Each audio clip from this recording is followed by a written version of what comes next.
எங்க போற? அ, அ, அது அ, கோயிலுக்கு போறேன். கோயிலுக்கா? நானும் கூட வரட்டுமா? அ, இல்ல ரேவதி, நீ வர வேண்டாம். ஏங்கா என்ன வேண்டான்ற? நானும் உன் கூட துணையா வரேனே. இல்லடி, தெரிஞ்சவங்க ஒருத்தங்களை பார்த்துட்டு அப்படியே நான் கோயிலுக்கு போயிட்டு வரலான்னு இருக்கேன். வர கண்டிப்பா லேட் ஆகும், அதான் வேணான்னு சொல்றேன். அப்படியா?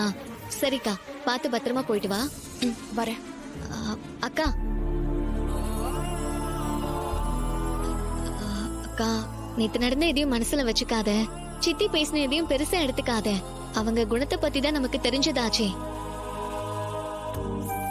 கோயிலுக்கு போய் கடவுள் கிட்ட அம்மாக்கும் குழந்தைக்கும் எதுவும் ஆகக்கூடாதுன்னு நல்லா வேண்டிக்கும். கடவுள் கைவிட மாட்டாரு. சரியாக்கா? ஆ.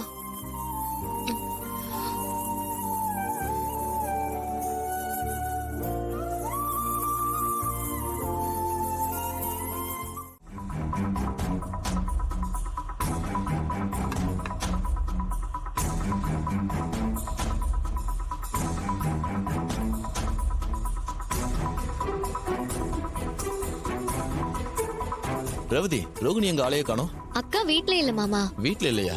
எங்கம்மா போனா? கோயிலுக்கு போயிருக்கா மாமா. என்ன திடீர்னு கோவிலுக்கு? அக்காவுக்கு மனசு சரியில்லைன்னு நினைக்கிறேன். போறப்போ கொஞ்சம் அப்செட்டா தான் இருந்தா.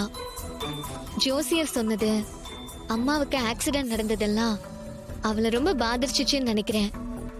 அதான் கடவுள்கிட்ட வேண்டிக்க கோயிலுக்கு போயிருக்கா. ஆமாம்மா, ரோகிணி ரொம்ப பாவம் தான். அவளால அம்மாவையும் விட்டு கொடுக்க முடியல, வயத்துல இருக்கிற குழந்தையும் விட்டு கொடுக்க முடியல. என்னத்த சொல்றது, என்ன பண்றது, பாவம்.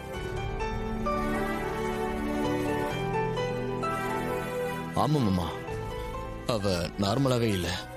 நைட்டு கூட சரியா தூங்காம ரொம்ப நேரமா முழிச்சிட்டு தான் இருந்தா. அப்புறம் நான் தான் ரோகிணியை வற்புறுத்தி தூங்க வச்சேன் மாமா. ஏய், நீங்க எல்லாரும் சொல்ற மாதிரி அவ அம்மாவுக்காக வருத்தப்படுறவளா இருந்தா குழந்தைய கழிச்சிருக்க வேண்டியதானே? ஏங்க, எப்ப பாரு குழந்தைய கழிச்சிருன்னு அந்த குழந்தை என்னங்க பாவம் பண்ணுச்சு? ஏய், உனக்கு உன் குழந்தை முக்கியம்னா எனக்கு என் அக்காவோட உயிர் முக்கியம். கண்டிப்பா குழந்தைய கழிச்சுதான் ஆகணும். ஏய், பாயா மூடு. சும்மா குழந்தைய கலைன்னு சொல்லிட்டு இருக்க. ரொம்ப வருஷத்துக்கு அப்புறம் இப்பதான் உங்களுக்கு குழந்தை உண்டாயிருக்கு. அந்த கலைன்னு சொல்லிட்டு இருக்கே, உன் வாயில நல்ல வார்த்தையே வராதா? இன்னொரு முறை அப்படி பேசுன நான் மனுஷனாவே இருக்க மாட்டேன்.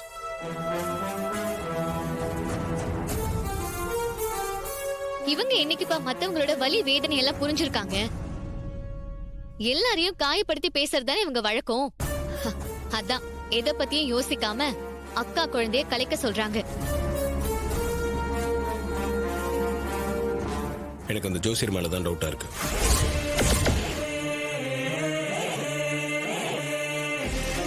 என்ன மாப்பிள்ள சொல்றீங்க?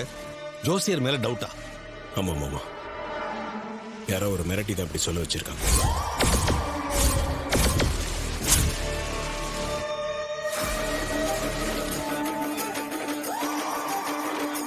அப்போ ஜோசியர் ரோகிணி ஜாதகத்தை பார்த்து சொன்னது பொய்ன்னு சொல்றீங்களா? அப்படிதான் நான் நினைக்கிறேன். அவரு பொய் சொல்லிருந்தாலும் எப்படி நாம நிரூபிக்கிறது? கண்டிப்பா நிரூபிக்கலாம், அது ஒன்றும் பிரச்சனை இல்லை. ஐயோ, இவன் நிரூபிக்கிறேன்னு சொல்றானே, என்ன ஐடியா வச்சிருப்பான் ஒண்ணுமே புரியலையே. மாப்பிள்ள, அதை மட்டும் நிரூபிச்சுட்டா எல்லா பிரச்சனையும் சால்வ் ஆயிடும்ல? அது மட்டும் இல்ல, அத்தைக்கு நடந்தது ஆக்சிடென்டே இல்ல, அதே யாரோ பிளான் பண்ணி தான் பண்ணிருக்காங்கன்னு எனக்கு தோணுது.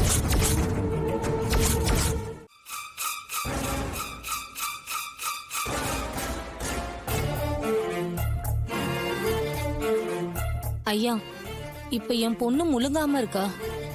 என் பேர குழந்தை நல்லபடியா பிறக்குமா? அது பிறக்கிற நேரம் குடும்பம் நல்லா இருக்குமா? இதனால வீட்டுல இருக்கிறவங்களுக்கு ஏதாவது பிரச்சனை வருமான்னு கொஞ்சம் பார்த்து சொல்லுங்க. கொஞ்சம் பொறுங்க, பார்த்து சொல்றேன்.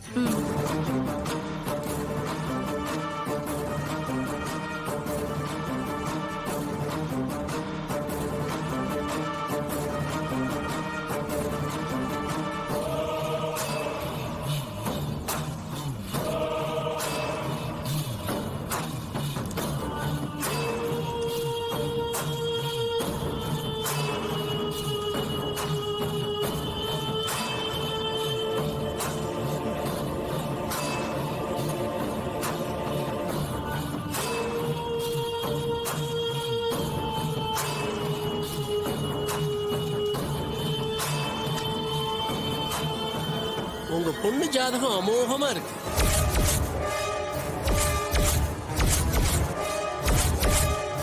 குழந்தை நல்லபடியா பிறக்கும். ரொம்ப ராசியான குழந்தை.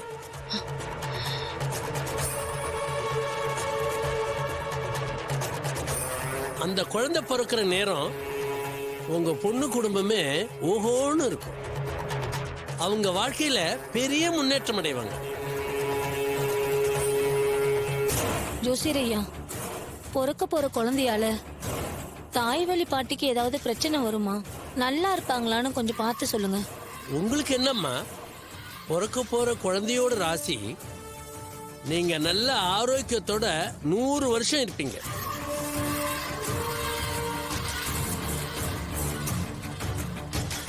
போச்சு, ஜோசியக்காரன் எல்லா உண்மை போட்டு உடைச்சிட்டானே. இந்த டிரைவர் பையன் நம்ம திட்டத்தை எல்லாம் நாசமாக்கிட்டான். இப்ப என்ன பண்றது? ஈஸ்வரி, ஜோசியர் சொன்னதை கேட்டில்ல? இவன் பேச்ச நம்பி நாமளை ஏமாந்துட்டோம். நல்ல வேளை, ஏதோ மாப்பிளைக்கு டவுட் வந்து இப்படி பண்ணதுனாலதான் உண்மை வெளியே வந்துச்சு.